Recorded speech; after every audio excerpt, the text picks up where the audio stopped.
quiet embrace of a verdant Vietnamese morning, bathed in the soft, golden light that filtered through the lush foliage, a scene of domestic tranquility unfolded. Hoai, a young mother, sat patiently with her 2-year-old son, Tony, guiding his tiny fingers to touch vibrant blocks. "What color is this, baby?" she cooed, her voice a gentle melody. "Yellow." "This blue." Tony's response was a murmur, a fleeting sound that barely registered as a word. For Hoai, it was a moment laced with an undercurrent of anxiety, a silent crisis brewing beneath the serene surface of their lives. Tony, at 2, still struggled to articulate, his vocabulary limited to the most basic calls for mommy and expressions of hunger. This wasn't merely a delay, it was a burgeoning concern that weighed heavily on Hoai's heart, a stark contrast to the lively, chattering children she saw in their small village. The family's modest home, nestled amidst a landscape sculpted by generations of agricultural toil, represented both their heritage and their daily struggle. Their existence was intrinsically linked to the rhythm of the land, the harvest, the market, the unpredictable whims of nature. For Hoai, the stakes were profoundly personal. This was her first child, and with every passing day, the fear that Tony might be left behind, unable to fully engage with the world, gnawed at her. "Baby, you have to study hard, study a lot to learn to speak," she encouraged, her voice tinged with a hope that often bordered on desperation. After a quick drink, Tony was sent to play, a brief respite before Uncle Hung, his guardian and Hoai's steadfast companion, would take him to school. Hoai, ever the resilient spirit, would then gather her chickens, a small, daily ritual that underscored the simple, yet demanding, realities of their rural livelihood. The weight of Tony's condition was a burden they carried together. Uncle Hung, a man of quiet strength and deep commitment, understood the profound implications of Tony's speech delay. "Hoai," he began later that morning, his tone thoughtful, "today I plan to go down to the district to see if there is a training center that teaches children to speak." His words, though practical, carried the gravity of their situation. Is it possible to let Tony go to school to learn to speak now? He's 2 years old but only knows how to call mommy and ask for food. I feel it's not good. We have to think ahead, otherwise, when the time comes and he can't talk, it will be very awkward. I don't know how to handle it. This wasn't just about communication, it was about Tony's future, his ability to integrate, to thrive in a world that often showed little patience for those who struggle. Hoai's response was a heartfelt echo of his concerns. "Yes, I'm worried about that too, but I don't know how to help Tony learn to talk quickly because this is my first time being a mother, so I don't know how to teach and take care of Tony." Her confession revealed a deeper layer of vulnerability, the lack of guidance, the isolation of being a young parent in a remote area where specialized resources were scarce to non-existent. In many developing regions, access to early childhood development specialists or speech therapists is a luxury concentrated in urban centers, far removed from the daily lives of families like Hoai's. The district, though a step up from their village, might offer little more than basic education, leaving families to navigate complex developmental issues on their own. Uncle Hung, however, was resolute. His pragmatic approach was a counterbalance to Hoai's emotional turmoil. "We have to proactively go find a school to see if there is one. If there isn't one, then let me and Tony go down there to stay for a while." This suggestion revealed the scale of the challenge, the potential necessity of relocating, disrupting their lives, all for the hope of a breakthrough. The implications were significant, not just logistically, but financially. Such a move would strain their meager resources, forcing difficult choices.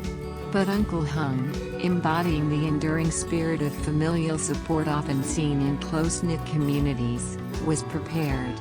"Let them teach so far away. I can't travel. I have to go down to the district to live." I have to go down with my child, then let me go find a school. After that, I will arrange anything. Let the two of you down there find a place to stay, and I will take care of the money to cover daily living expenses. You two don't have to worry about that." His words were a lifeline, a testament to his unwavering commitment to their welfare. Hoai, still grappling with her internal demons, expressed her deep anguish. "I feel very awkward inside. I don't understand why Tony still can't talk, hasn't said a word like that. I don't know what to do. What more than anything right now, I just want to do whatever it takes to take care of Tony so he can speak." The emotional toll of this uncertainty was palpable. The societal pressure, often unspoken, on mothers to raise healthy, developing children can be immense, particularly in traditional societies. Tony's delay felt like a personal failing, a mark of her inadequacy. Uncle Hung, ever the voice of reason, gently steered the conversation towards a more structured approach. "But I think we should let Tony go to the doctor first to see if there is any problem in his body. If there is no problem, it must be because Tony is lazy to talk. Only then can Tony go to school, bro. Go to the doctor." This was a crucial pivot, recognizing that while education was important, an underlying medical condition could be the root cause. However, Hoai, perhaps out of a mix of hope and denial, or simply the daunting logistics of medical visits in their region, hesitated. "Yes, if you go to the doctor now, he will probably only say that he is slow to speak, but he still knows how to call mom and eats like that. Then I think you should just let him go to school to learn to speak, so I will go find a school. If you go to the doctor, he will probably only say that he is slow to speak, not that he cannot speak at all." Her logic, while understandable in its desire for a quick fix, highlighted a common dilemma: the tendency to seek educational interventions before medical evaluation, especially when healthcare access is challenging. "Let me go find a school to teach him to speak. If it is not very good, then we can go to the doctor later. I think that he still knows how to call mom and is hungry and asks for food like that. It is not necessarily a disease." This sentiment, rooted in parental hope, underscored the often misunderstood nature of developmental delays. The nuances of speech acquisition, the complex interplay of cognitive, physical, and environmental factors, often require expert assessment. "So please try to find it for me. I'm afraid that when Tony grows up and can't speak, he will be at a disadvantage compared to his friends." Her deepest fear was not just the immediate challenge, but the long-term impact on Tony's social integration and self-esteem. Hoai's introspection continued, revealing a deeper personal history. "I haven't had parents since I was little, so no one has advised me or taught me how to take care of children." This absence of parental guidance resonated profoundly, amplifying her feelings of inadequacy. Uncle Hung, sensing her distress, moved to console her. "Okay, I won't cry anymore. I'm here, let me take care of it. There's nothing to cry about. Don't think too much, let me take care of it. I know you love and worry about your child, but you have to take it slow, don't let it get dirty." His steady presence was a pillar of strength, a quiet affirmation that she was not alone in this journey. He knew the blame Hoai was internalizing. "It's probably because you don't know how to take care of Tony that Tony's development is so slow. Isn't that right?" She questioned, the self-reproach evident in her voice. "You're a wonderful mother. I am a very caring mother. I worry about my family. I worry about my children. Don't think like that. It's just that Tony is slow to speak. It's not my fault. Or is it because I work too much that I don't pay much attention to Tony?" The dialogue touched upon a universal struggle for parents, particularly in societies where economic realities demand dual responsibilities. It's not like everyone has to work. If they don't work, how will they make ends meet? Everyone has to work at night, I still take care of my children in the morning. I still have time to play with my children during the day. It's right to send my children to school. I see that you spend a lot of time. I'm always by their side, so let me go find them." Uncle Hung's words were a powerful validation of her efforts, reinforcing the idea that her hard work was for the family's survival, not a dereliction of her maternal duties. The path forward was clear: proactive searching, sustained effort, and mutual support. Hoai, with renewed resolve, agreed. "Yes, I'll go change my clothes, then I'll take Tony to school.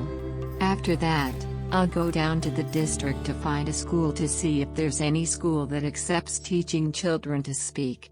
The immediate plan involved a temporary placement for Tony while the search for specialized assistance continued, a testament to their unwavering determination. Uncle Hung reiterated his commitment. "Yes, now I can only send them to school and ask the school to teach them to speak. Let Tony do that. Let me go find a school. Don't worry. This morning, you just do whatever you have to do. When you're done, I'll go home and pick Tony up. If I can't pick him up in time, you pick him up and go home first. I'm afraid he'll be late. Pay attention to your phone to see what time it is so I can go find a school. I'm afraid I won't be in time, so I'll pick you up." His meticulous planning and concern for both Hoai and Tony underlined his role as the family's anchor, navigating the practicalities of their challenging lives. Hoai, meanwhile, had her own tasks for the day, deeply rooted in their agrarian economy. "What are you planning to do in the morning?" "I'm going to the old house. There are some fallen sugar canes. I want to go harvest them. I'll go to the market to sell." This simple statement revealed the constant hustle, the relentless pursuit of sustenance and survival. Sugarcane, a staple crop, offered a temporary income, a small contribution to the household's delicate financial balance. "Okay, then you go. Today is also Sunday, it's the market day. You go to work, don't think about anything." As they prepared for their separate endeavors, the focus returned briefly to Tony. Hoai knelt, putting slippers on his feet. "I don't know if it's because Mom loves you too much and often carries you. That's why you're so lazy. From now on, you have to be independent. Help Mom with work like today. Go herd the chickens. Be good. Go to school. You have to walk by yourself. Don't make Mom carry you." It was a tender moment, a mother's gentle push towards independence, born of both love and necessity. Tony, with his small school bag, then walked hand in hand with Uncle Hung, off to school. "Tony and Uncle Hung, can we go to school yet?" "Let's go, Uncle Hung, I love you. Say goodbye to Mom." Hoai watched them go, a silent prayer forming on her lips. "I hope he will find a school to teach speaking. For Tony, if he doesn't know how to speak, I'll be very worried."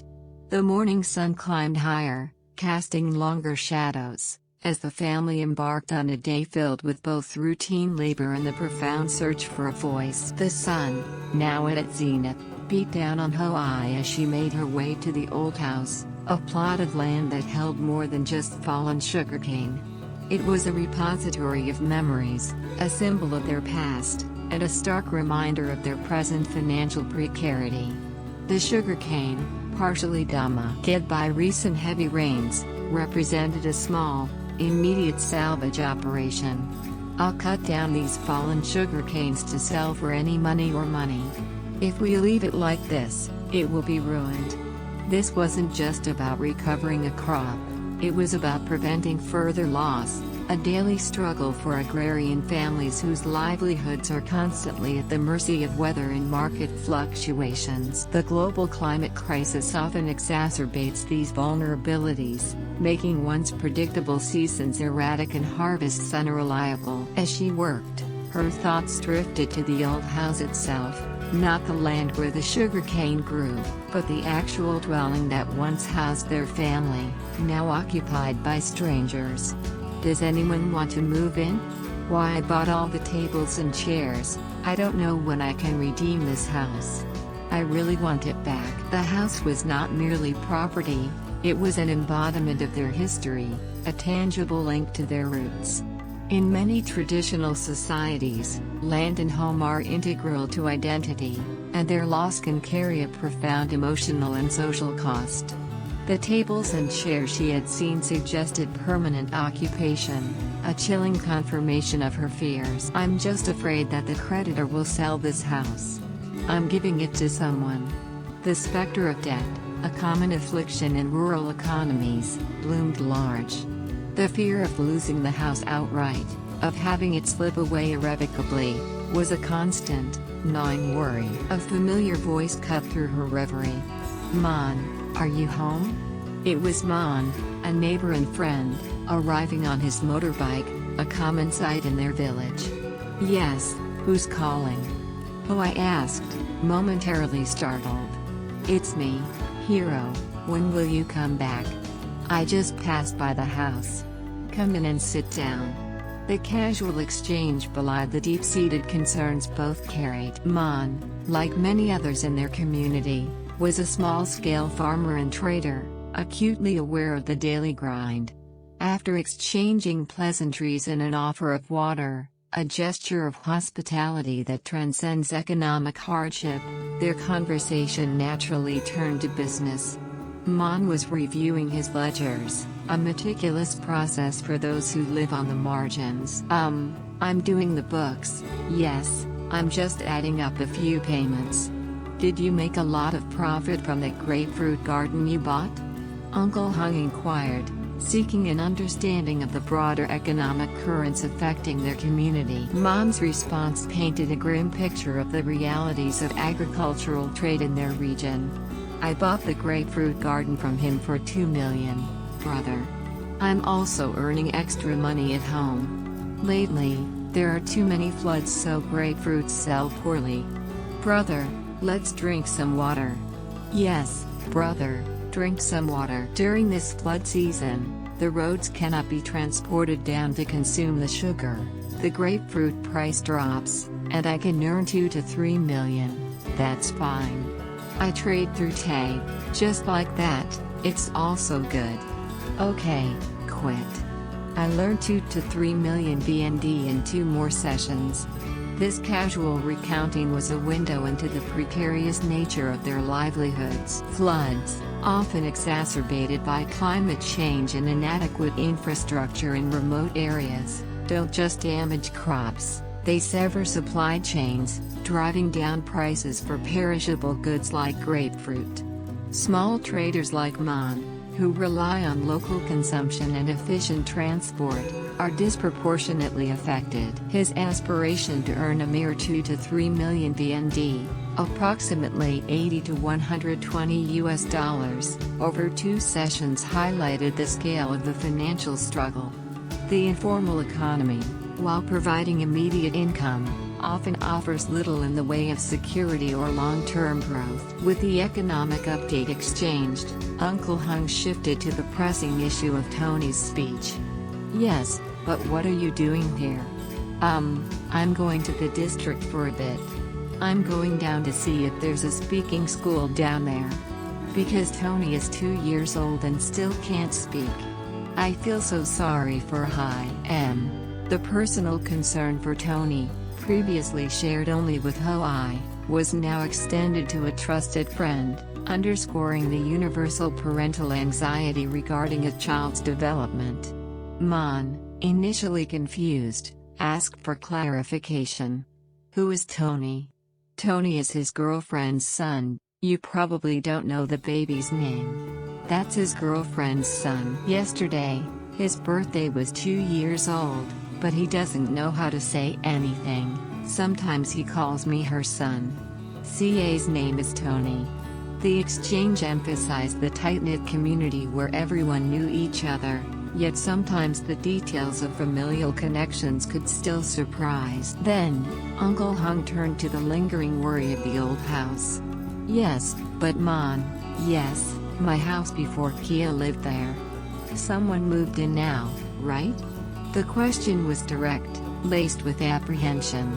Mon, having just returned from his work, was also unsure. I just got here. I think someone moved in. I just got home from work, I don't know. Yes, I just got home from work, so I don't know. But these past few days, I saw someone come to live there. Maybe they go to work now. Yes, in the morning they go to work, at night they come back here. They live here. I saw a table and chairs outside.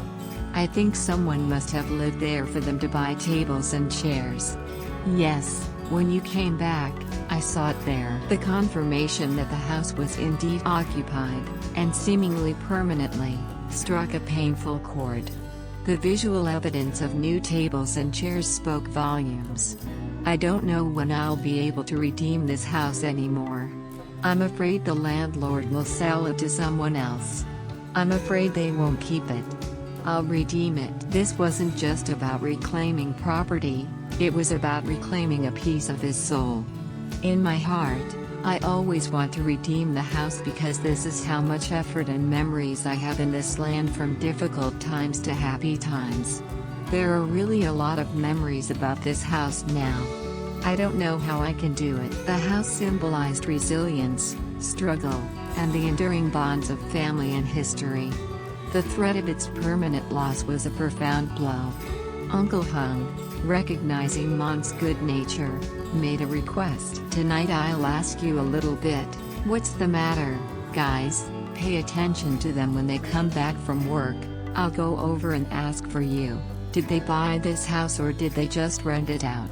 Okay, I'll ask for you. Okay, let's wait until they come back tonight. I'll go over and ask. This simple act of neighborly assistance, asking for information, was a small but significant step in his desperate quest to save his home. Mon, ever practical, inquired about the financial readiness.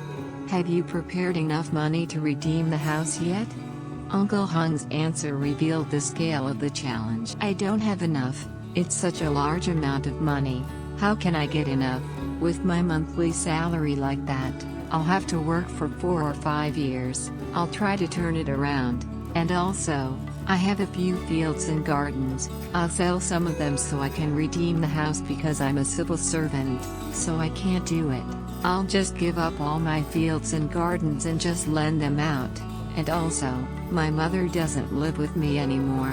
Does anyone do it? Let's lend them all. Okay, let's wait until they come back tonight. Let me ask. His desperation was evident. Selling off ancestral lands and gardens, often passed down through generations, was a last resort, a painful sacrifice for a civil servant whose fixed income offered little flexibility in the face of such a substantial debt. The reference to his mother in the lending of assets hinted at a complex family structure and the weight of intergenerational responsibility. Mon then turned the conversation to Uncle Hung's work, providing another glimpse into the broader socio-economic landscape of their country. But how is your work up there lately? Is it okay, brother?